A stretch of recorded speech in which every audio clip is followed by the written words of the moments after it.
Hello everyone, my name is Scott and I'm an above knee amputee. I'm here today to talk about my story with what exactly happened.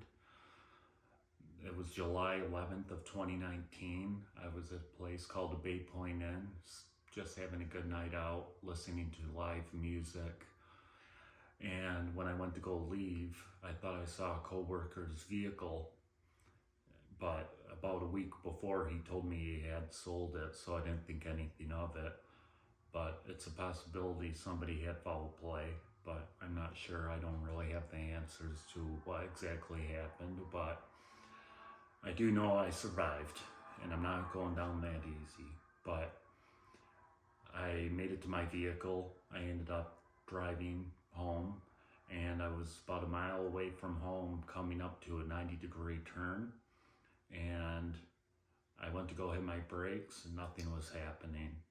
I kept pushing down on it and I didn't have any luck. It was like somebody cut them. And I decided to veer into the ditch to try to slow down because I thought I saw another vehicle coming around the turn with their headlights, but I wasn't sure. So I tried slowing down in the ditch and nothing was really stopping me.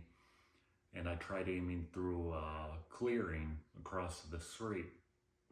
So I made it across this road, and once my tires touched the soil, my car shifted and I ended up going right into a tree at about 55 miles an hour. My airbags didn't deploy, so I swung out of my seatbelt headfirst into the steering wheel. I was knocked unconscious, but when I was sitting there, I could smell the smoke, so I knew I had to force myself awake. Thank God I was able to.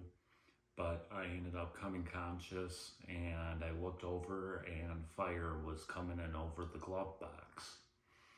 I knew at that moment I had to get out of the vehicle right away, otherwise I was going to burn alive. And I was worried the tank was going to blow, so I asked God to give me the strength to get out of it, and next thing you know, I was outside the vehicle on my back, and my leg was completely sideways. My femur was 6 inches out of my leg. I passed out, and I came conscious again to the entire car up in flames with nobody around. So what I decided to do was started doing an army crawl out into the middle of the woods to get away. I found myself up against a tree that was acting as a barrier, and I couldn't go any further. I knew if I did keep going, I was going to bleed out.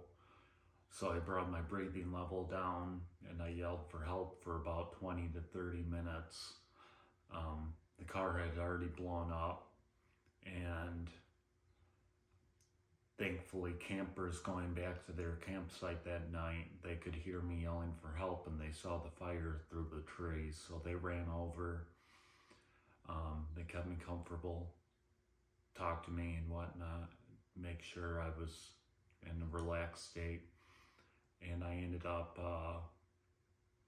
having an ambulance come for me. They brought me about a mile down the road and I was put on a helicopter and flown downtown Grand Rapids to Butterworth Hospital.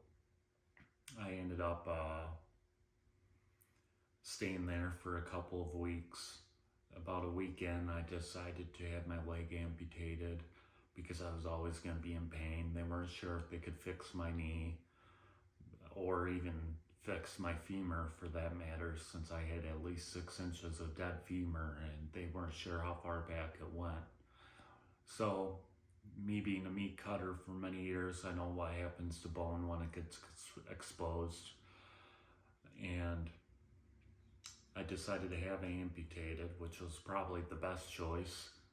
I would have been in pain for the rest of my life, which, I mean, I'm already in pain, but it's not as severe as what it would have been. And I would have had a longer recovery time. Who knows if I would end up walking again or not, or lose more of my femur due to complications.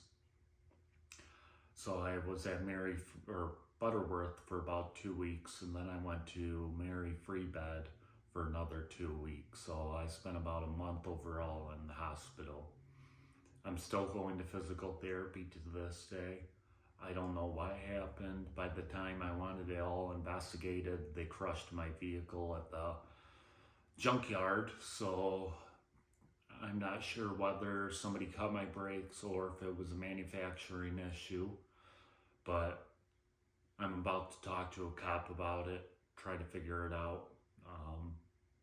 Because everything was fine before that. I didn't have any brake issues. But I'm still here, and I'm not going down that easy, like I said. If you want to know anything else, just feel free to ask. I'm here. But thank you.